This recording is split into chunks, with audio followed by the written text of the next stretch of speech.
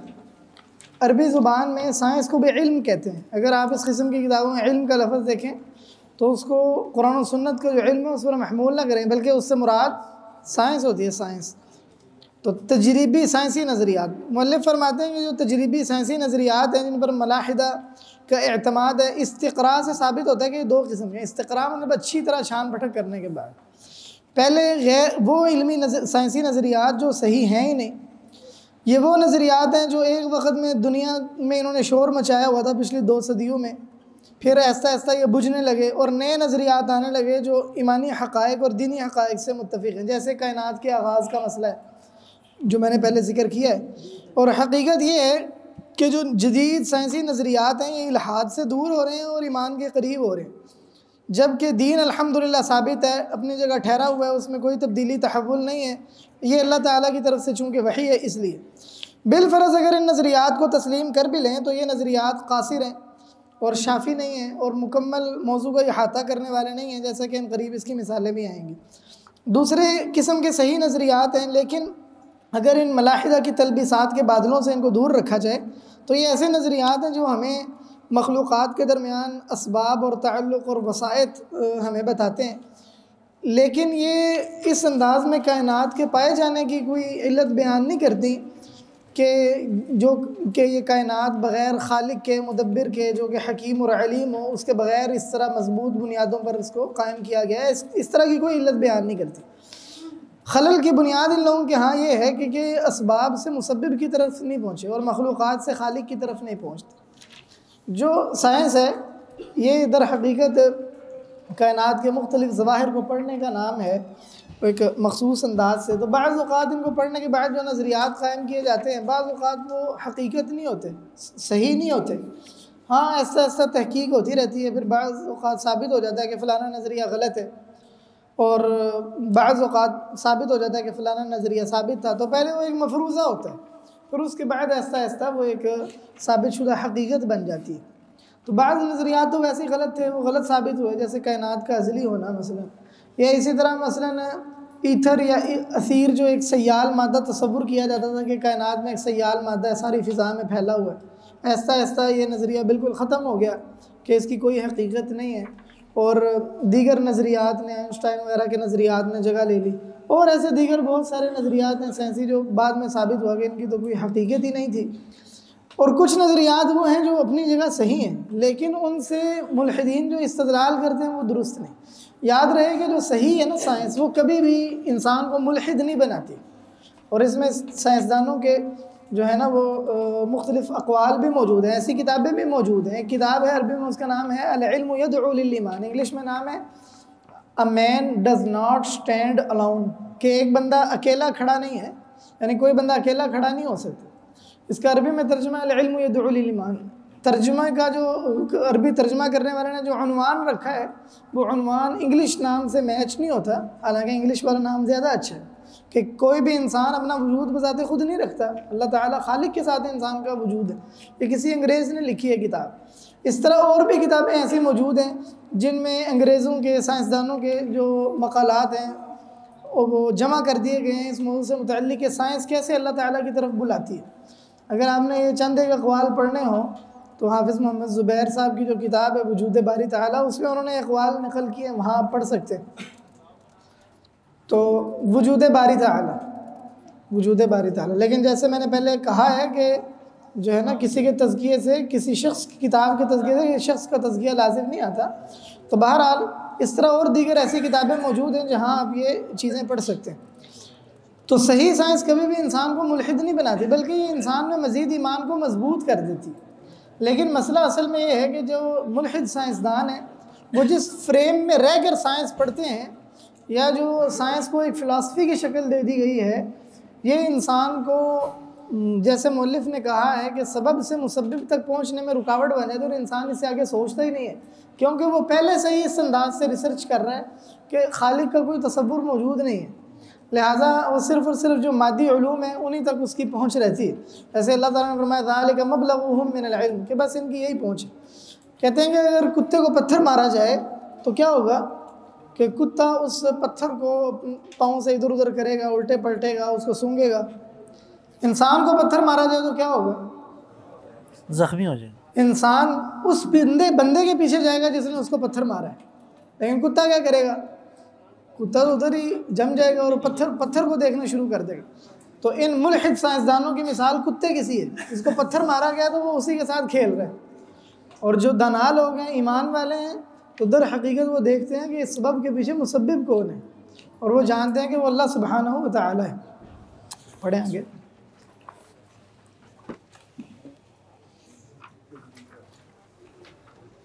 सल्लल्लाहु अलैकुम।